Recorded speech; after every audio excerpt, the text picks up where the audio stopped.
Assalamualaikum, kami dari kelompok 8 yang beranggotakan Audi Cahyaning Tias, Nurul Latifah, Muhammad Rizky Al-Kahfi, dan Syaifullah akan mempresentasikan materi SKI yang berjudul Sejarah Masuk ke Islam ke Indonesia. Awal mula masuknya Islam ke Indonesia. Sebelum Islam masuk ke Indonesia, kepercayaannya adalah animisme dan dinamisme. Asal mula Islam datang ke Nusantara, terdapat beberapa sudut pandang. Ada yang mengatakan dari Gujarat, ada yang mengatakan dari Benggala, Jazirah Arab, dan Persia, serta terakhir dari Tiongkok. Nusantara memang kawasan lalu lintas perdagangan dunia. Para pedagang, pelaut, atau musafir dari berbagai belahan dunia seperti Tiongkok, Arab, India, Asia Tenggara, dan Persia sudah biasa berlalu lalang di kawasan ini.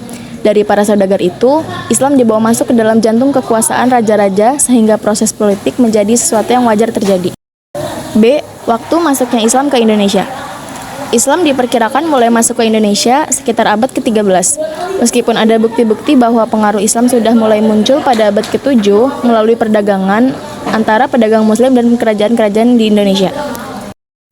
Namun, penyebaran Islam secara lebih luas dan signifikan terjadi pada abad ke-13, terutama di wilayah pesisir seperti Aceh, Sumatera, dan Maluku. Kerajaan Islam pertama yang terbentuk di Indonesia adalah Kerajaan Samudra Pasai di Sumatera pada abad ke-13, yang menjadi pusat penyebaran Islam di kawasan tersebut. C. Proses penyebaran Islam di Indonesia. Penyebaran Islam di Indonesia dilakukan secara damai, dengan metode yang lembut. Proses ini berlangsung melalui jalur perdagangan, pernikahan, dan dakwah. Para pedagang Muslim yang datang ke Indonesia tidak hanya membawa barang, tetapi juga ajaran Islam.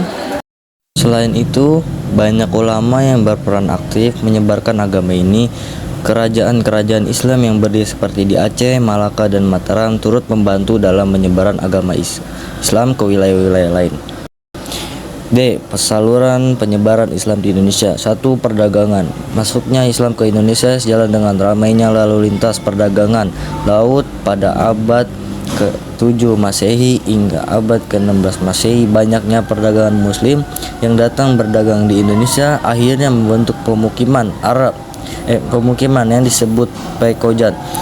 Para pedagang Muslim yang berasal dari Arab, Persia, dan India ikut ambil bagian dalam hal persebaran agama Islam masuk ke Indonesia melalui dua jalur.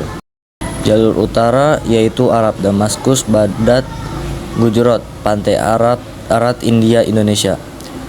Jalur selatan yaitu Arab, Yaman, Gujarat, Pantai Arat, India, Sri Lanka, Indonesia. 2. Perkawinan. Perkawinan merupakan salah satu dari saluran Islamisasi yang paling memudahkan, karena ikatan perkawinan juga merupakan ikatan lahir batin, tempat mencari kedamaian di antara dua individu. Kedua individu yaitu suami istri membentuk keluarga yang justru menjadi inti masyarakat. Dalam hal ini berarti membentuk masyarakat Muslim saluran Islamisasi melalui perkawinan, yakni antara pedagang atau saudagar dengan wanita pribumi juga merupakan bagian yang erat berjalin dengan Islamisasi. Jalinan baik ini kadang diteruskan dengan perkawinan antara putri kaum pribumi dengan para pedagang Islam. Melalui perkawinan ini terlahirlah seorang Muslim. Dari sudut ekonomi, para pedagang Muslim memiliki status sosial yang lebih baik daripada kebanyakan pribumi, sehingga penduduk pribumi, terutama putri-putri bangsawan, tertarik untuk menjadi istri saudagar-saudagar itu. Sebelum kawin, mereka diislamkan terlebih dahulu. 3. Pendidikan. Para ulama, guru-guru agama, raja berperan besar dalam proses Islamisasi. Mereka menyebarkan agama Islam melalui pendidikan, yaitu dengan mendirikan pondok-pondok pesantren, merupakan tempat pengajaran agama Islam bagi para santri. Pada umumnya, di pondok pesantren ini diajarkan oleh guru-guru agama, 25 kiai-kiai atau ulama-ulama. Mereka setelah belajar ilmu-ilmu agama dari berbagai kitab-kitab, setelah keluar dari suatu pesantren itu, maka akan kembali ke masing-masing kampung atau desanya untuk masing-masing menjadi tokoh keagamaan, menjadi kiai yang menyelenggarakan pesantren lagi. Semakin terkenal kiai yang mengajarkan pesantrennya, semakin terkenal dan pengaruhnya akan mencapai radius yang lebih jauh. 4. Kesenian. Saluran islamisasi melalui seni seperti seni bangunan, seni pahat atau ukir, seni tari, musik, dan seni sastra. Misalnya pada seni bangunan ini terlihat pada Masjid Kuno Demak, Sendang Dhuwur Agung Kasepuhan di Cirebon, Masjid Agung Banten, Baitur Rahman di Aceh, Ternate, dan sebagainya. Contoh lain dalam seni adalah dengan pertunjukan wayang yang digemari oleh masyarakat melalui cerita-cerita wayang yang disisipkan ajaran agama Islam. Seni gamelan juga dapat mengundang masyarakat untuk melihat pertunjukan tersebut. Selanjutnya diadakan keagamaan Islam. Yang kelima, tasawuf. Tasawuf adalah ajaran atau cara untuk mendekatkan diri kepada Tuhan dan memudahkan dalam memahami dan menerima ajaran Islam. Ajaran Islam ini banyak didapati dalam cerita-cerita babat dan hikayat masyarakat setempat. Di antara tokoh penyebar tasawuf yang terkenal adalah 1. Hamzah Fasyuri, 2. Samsudin, 3. Syekh Abdul Samad, 4. Nuruddin Ar-Raniri. Yang keenam ada politik. Pengaruh kekuasaan raja sangat berperan besar dalam proses islamisasi. Ketika seorang raja memeluk agama Islam, maka rakyat juga akan mengikuti jejak rajanya. Rakyat memiliki kepatuhan yang sangat tinggi dan raja sebagai panutan bahkan menjadi tauladan bagi rakyatnya.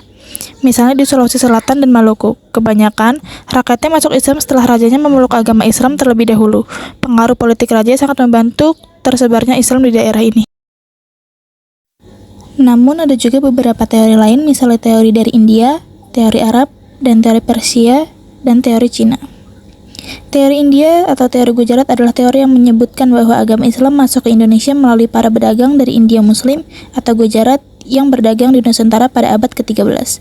Para saudagar dari Gujarat yang datang dari Malaka kemudian menjalin relasi dengan orang-orang di wilayah barat di Indonesia.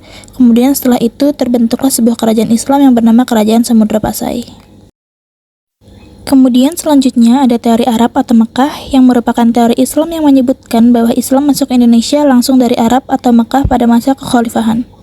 Menurut sumber dari Buya Hamka, berupa sumber dari naskah kuno Cina yang menyebutkan bahwa sekelompok bangsa Arab yang bermukim di pesisir barat Pulau Sumatera pada tahun 625 Masehi. Selain itu, di kawasan tersebut yang pada saat itu merupakan kekuasaan kerajaan Sriwijaya juga ditemukan batu nisan yang bertuliskan nama Syekh Rukunuddin yang wafat pada tahun 672 Masehi.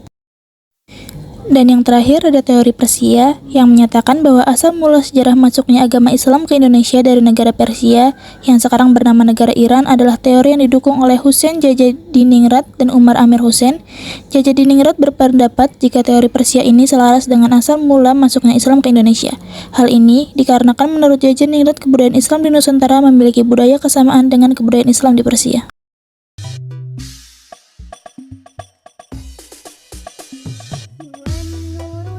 Sekian dari kelompok kami, kurang lebihnya mohon maaf. Wassalamualaikum warahmatullahi wabarakatuh.